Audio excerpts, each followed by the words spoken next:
Good morning, students. Now, today we discuss theorem 18.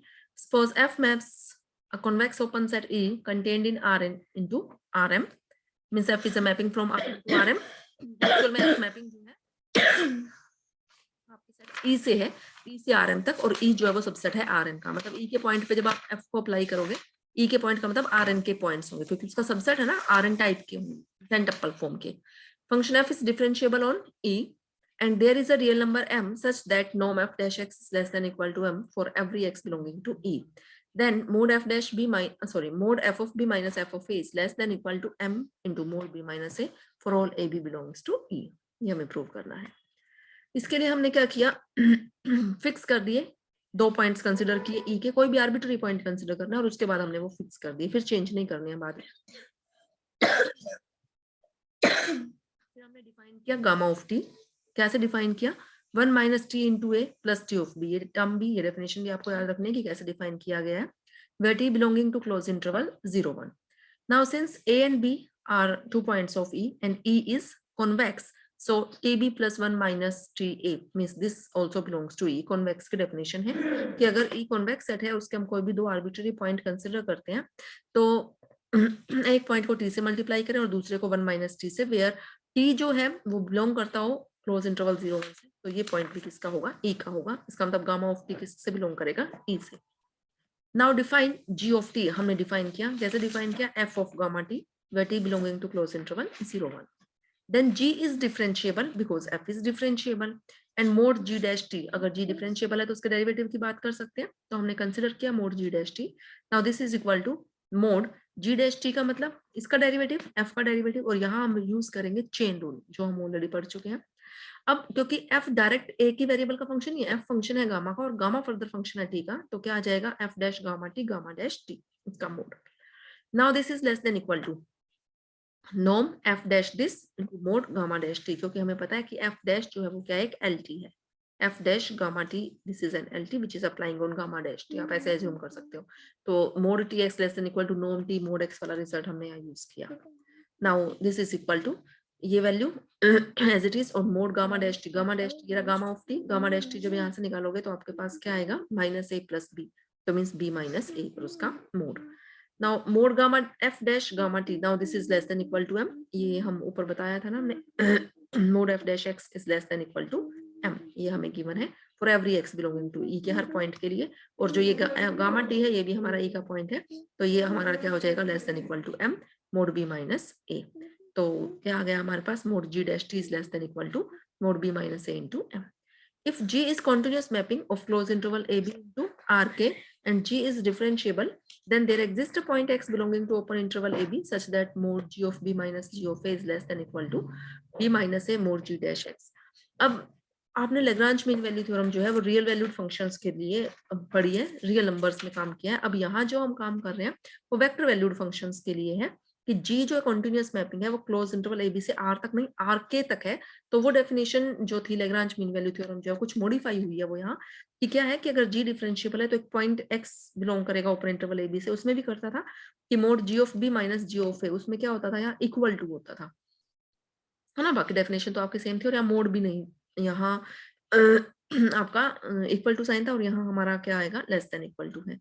ये यहाँ difference है. अब इस रिजल्ट को हमने यहाँ यूज करना है, तो यूजिंग दैट रिजल्ट हम क्या बोल सकते हैं, mode G of 1 minus G of 0 is less than equal to mod G dash x for some x belonging to open interval 0 1. तो ये हाँ आपके पास क्या आ गया, mod G dash x, हमने वैल्यू निकाल ली G dash x की. यहाँ से देखो G dash x क्या आ जाएगा, less than equal to mod b minus a into m. और G ऑफ 1 मतलब f ऑफ b, ऊपर जो हमने G डिफाइन किया था, ये देखो G ऑफ 1 यहाँ डालेंगे, means f of gamma of 1.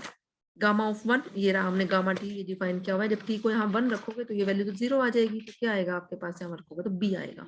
ऐसे जब 0 रखोगे तो a आ जाएगा.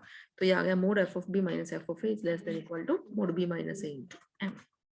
क्रोलरी है, if in addition f dash x equal to 0 for all x belonging to e. अगर आपको क्या और दे दिया जाए कि फंक्शन का डेरिवेटिव 0 है हर x के लिए, तो हम क्या बोलते हैं, हम वैसे भी जनरली बोलते हैं कि फंक्शन का डेरिवेटिव 0 है तो फंक्शन क्या होगा, कांस्टेंट होगा. तो यहाँ पर भी हमें क्या दिखाना है, f इज कांस्टेंट. तो कहने का मतलब ऊपर तो हमें क्या दे रखा था, बाउंडेड फंक्शन दे रखा था ना, मोड f डैश x हमें less than equal to m दे रखा था, वो m की जगह यहाँ क्या दे दिया, 0. मींस m को आपने 0 से रिप्लेस कर देना है अब यहाँ पर, ठीक है। जब आप m को 0 से रिप्लेस कर दोगे तो यहाँ आपके पास आ जाएगा mod f of b minus f of a less than equal to 0। अब मोड लेस देन 0 तो नहीं हो सकता, means mod f of b minus f of a equal to 0 होगा, और इक्वल टू 0 का मतलब f of b is equal to f of a, और a और b जो थे वो कोई भी आर्बिट्री पॉइंट्स थे e के, इसका मतलब e के हर पॉइंट के लिए फंक्शन की वैल्यू सेम है, तो मींस f कैसा है हमारा, कॉन्स्टेंट फंक्शन है। नेक्स्ट रिमार्क है the above theorem shows that function f satisfies Lipschitz condition on E and is continuous on E। इसका मतलब अबाउट थ्योरम ये भी बता रही है कि फंक्शन f जो है वो लिप्स्टिक कंडीशन सेटिस्फाई कर रहा है और कॉन्टिन्यूस है। लिप्स्टिक कंडीशन यही होती है जो हमने प्रूव किया है कि mod f of b minus f of a is less than equal to m the mod b minus a, ठीक है। तो इसका मतलब अगर हम इसको डेल्टा या एप्सिलन मान ले इस टर्म को, इस वाले टर्म को, तो हम बता देंगे ना mod f of b minus f of a is less than epsilon whenever this term is less than epsilon, ये टर्म, और ये term means mod b minus a is less than, हमने क्या लिख दिया delta, where delta is epsilon by m, तो ये definition किसकी होगी, f इज कंटीन्यूअस की डेफिनेशन। मींस स्टेटमेंट आपकी ऐसे भी आ सकती है ये। नेक्स्ट टॉपिक है classical theory for functions of more than one variable. अगर फंक्शन एक से ज्यादा वेरिएबल का हो तब है ये आपका थ्योरी की consider a function u which is a function of x y and z, और इसमें आर्बिट्ररी इंक्रीमेंट्स हमने क्या ले लिए, delta x delta y delta z, कहने का मतलब x डेल्टा x इंक्रीमेंट है x में, डेल्टा y y में, और डेल्टा z जो है वो z में। तो अगर ये हम x y z में ये इंक्रीमेंट्स लेते हैं तो कोरिस्पॉन्डिंग u में जो इंक्रीमेंट होगा उसको हम किससे डिनोट कर रहे हैं, डेल्टा u से डिनोट किया हमने, ठीक है।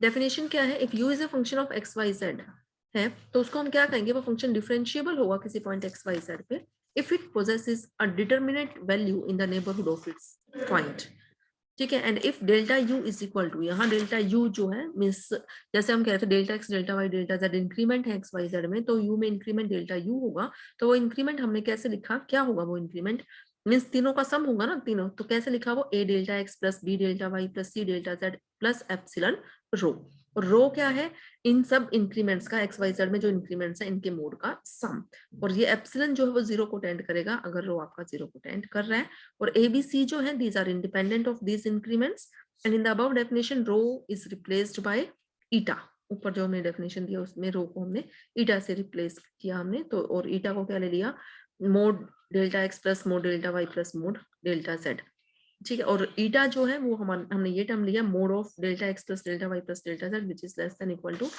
आपको पता है mod a plus b is less than equal to mod a plus mod b, ये हमारा रो था, और इसकी value means under root delta x square plus delta Y square plus delta Z square. तो एक्चुअल में तो जो ईटा है वो हमारे पास क्या है, eta is less than equal to rho, लेकिन एक्चुअल में ये इंक्रीमेंट्स वेरी वेरी स्मॉल है, तो अप्रोक्सीमेटली हम उसको उसके इक्वल बोल सकते हैं। तो यहाँ ईटा की वैल्यू जो है वो हमने क्या डाल दी, under root delta x square plus delta Y square plus delta Z square, आप तो ईटा को छोड़ो आप रो भी बोल सकते हैं ना, रो इज इक्वल टू दिस, ठीक है। नेक्स्ट डेफिनेशन है if the increment ratio means, अब u जो था आपका 3 वेरिएबल का फंक्शन था, और अगर एक ही वेरिएबल में इंक्रीमेंट है बाकी सब एज इट इज है, जैसे इंक्रीमेंट है यहाँ सिर्फ हमने x में लिया है बाकी में इंक्रीमेंट नहीं ली, और जिसमें इंक्रीमेंट जो इंक्रीमेंट थी उसी से हमने डिवाइड किया है डेल्टा x से, and this tends to a unique limit as delta x tending to 0 and this limit is called partial derivative of u with respect to x, ये हम ऑलरेडी भी बात कर चुके हैं पार्शियल डेरिवेटिव्स की, तो मींस जिस कोऑर्डिनेट के रिस्पेक्ट में जो चेंज आएगा उससे ही आपने डिवाइड करना है और उसी के रिस्पेक्ट में लिमिट लेनी है, तो उसको हम क्या बोलेंगे, पार्शियल डेरिवेटिव ऑफ u यहाँ विद रिस्पेक्ट टू x, अगर y में चेंज है तो विद रिस्पेक्ट टू y हो जाएगा, z में चेंज है तो विद रिस्पेक्ट टू z हो जाएगा। नेक्स्ट डेफिनेशन है the differential coefficients, if in the equation, अभी हमने डेल्टा यू ऊपर डिफाइन किया था, अगर हम डेल्टा वाई और डेल्टा जेड अगर हम मान लें कि वो 0 आ रहे हैं, तो इसका मतलब delta U is equal to A delta x plus epsilon rho हुआ है ना। डेल्टा यू का मतलब क्या है, change in U means U X plus delta x Y Z minus you x Y Z, और ये भी हमने ऊपर से क्या बताया A delta x plus epsilon rho, और रो भी सिर्फ क्या रह गया आपका मोड डेल्टा एक्स, क्योंकि डेल्टा वाई और डेल्टा जेड तो 0 ही है आपके, तो यहाँ से delta U by delta x अगर हम निकालें तो वो क्या आ जाएगा, ये u minus x plus delta x Y Z minus you x Y z divided by delta x which is equal to a plus minus epsilon, means अगर यहाँ दोनों से हमने काम किया डेल्टा एक्स से डिवाइड करेंगे तो a, क्योंकि यहाँ मोड लगा हुआ है इसलिए प्लस माइनस साइन के साथ आ गया, और अगर हम लिमिट लेंगे डेल्टा एक्स टेंडिंग टू 0 क्योंकि एप्सिलॉन 0 को टेंड करेगा, डेल्टा एक्स अगर 0 को टेंड कर रहा है तो ये, और ये लिमिट लेने पर ये क्या बन जाएगा, करली यू बाई करली एक्स, उसकी वैल्यू क्या आ जाएगी आपके पास, ए आ जाएगी। सिमिलरली करली यू बाई करली वाई आपके पास बी होगा, करली यू बाई करली जेड जो है आपके पास क्या आ जाएगा, सी आ जाएगा। ठीक है, तो इसका मतलब डेल्टा यू जो है वो आपका, यहाँ हमने क्या लिखा था, A delta X B delta Y ऐसे लिखा ना, तो वो एक्चुअल में क्या है, डेल्टा यू आपका curly u by curly x delta x plus curly u by curly y delta y plus curly u by curly z delta z plus epsilon rho. The differential of dependent variable du is defined to be the principal part of delta u, so that above expression can be written as delta u को हमने कैसे लिखा, इसको हम du भी लिखते हैं, आपको पता होगा du को ऐसे लिखते हैं ना, करली u by करली x dx लिख देते हैं यहाँ, करली u by करली y dy plus करली u by करली z dz plus epsilon rho. Now as in case of functions of one variable, the differentials of the independent variables are identical with the arbitrary increment of these variables. It follows that del dx को, मैं जो भी मैं बता रही थी आपको, हमने रिप्लेस कर दिया इनसे, तो ये डी यू क्या बन गया आपके पास, curly u by curly x d x plus curly u by curly y d y plus curly u by curly z d z. कुछ नहीं है, ये कोई थ्योरी जो है जस्ट आपकी रीडिंग के लिए, ताकि आपको एग्जांपल्स में क्लियर हो जाए कि क्या मतलब है इसका। अदरवाइज कुछ इस पे कोई क्वेश्चन नहीं बनता है कि कोई एग्जाम में ऐसा क्वेश्चन आएगा। अब इस पे बेस्ड न्यूमेरिकल्स करने हैं, वो हम नेक्स्ट लेक्चर में डिस्कस करेंगे।